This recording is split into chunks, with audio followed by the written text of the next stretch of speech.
The hostages include brothers Yossi and Eli Sharabi, both in their 50s, and their brother-in-law, Raz Matalon, joins us now. Raz, thank you so much for your time. So hard for the families right now. It's agonizing, this weight, this uncertainty.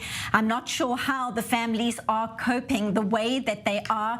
If you can, take us back to the 7th of October, your memories of what happened. Tell us more. Oh, you're taking me so much.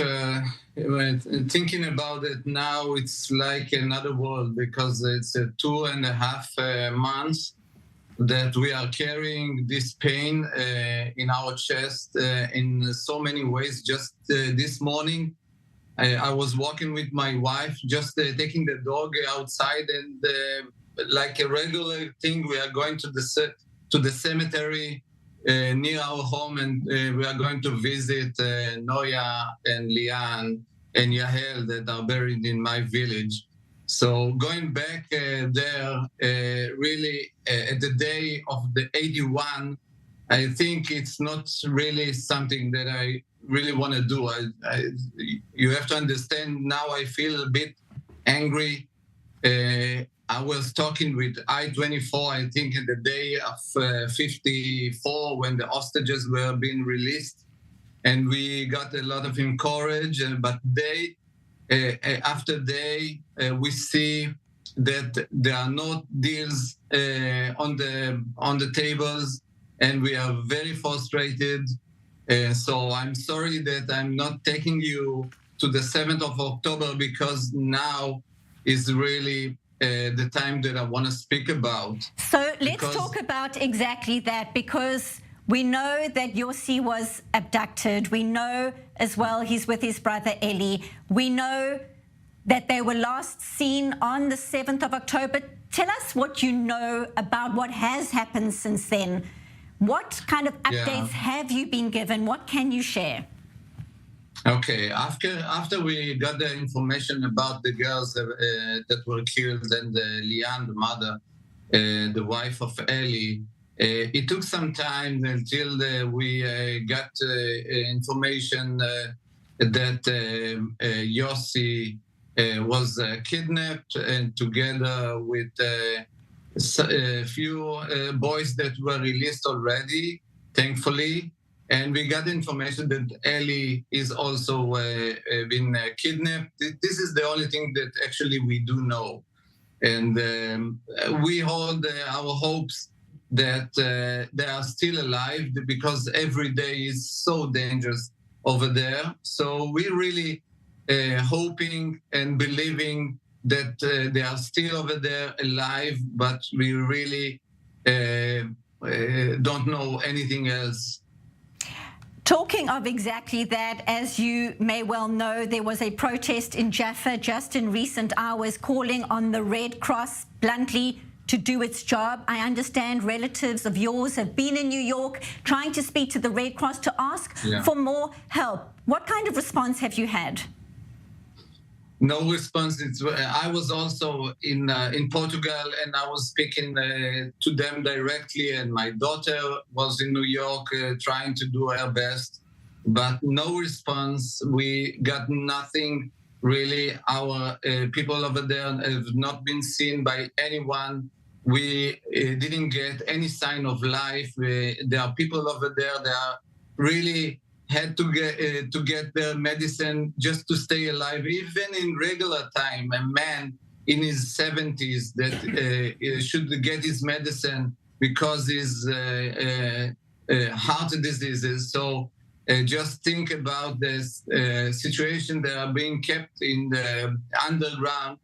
This is really, I think that the Red Cross should think about his role in the future. And because he is not helping us in any way, and we're really starting to think about other places that we can get answers, because the Red Cross is just not exist. What are those other places then? Who else have you appealed to? If you could give a message right now, what would you be saying? Who do you want to reach out to right now to get some kind of answers 81 days later? You know, at this time, we know that continuing the military pressure is contributing to the motivation to reach an agreement. And I know that many people around the world are talking about ceasefire. If I knew that ceasefire would help, and really there is somewhere someone that can tell us that this will be the same, this ceasefire will be leading to deals in the future, I would be the first one to shout ceasefire, but I don't think this is really the case. So I'm just want to shout to the world, because I don't really know how to bring Ellie and Yossi and all the other that were kidnapped at the same day, at the 7th of October. I just want to shout to the world and say, we need your help. We are not, we don't know how to do it ourselves.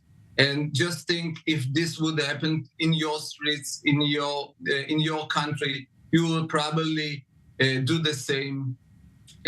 We are now very frustrated because the day after day is going, and we feel that there's no hope in the near future. So really, I don't know anymore what to do and to whom should I speak to or shout to. If I wanted just to picture the victory that I can see in the future, is all the kidnapped people going up from Gaza, one after another. And I want to give this picture to our soldiers. They are risking their life to save the kidnapped people. So this is the only victory image I can see in my mind, is to see everyone going out from there and just join their family. Are you getting the sense, the palpable sense of support, the solidarity, the prayers, the initiatives around the country, how people are hoping and praying for all 129 hostages to get home safely? What kind of response are you feeling 81 days in from people across this nation?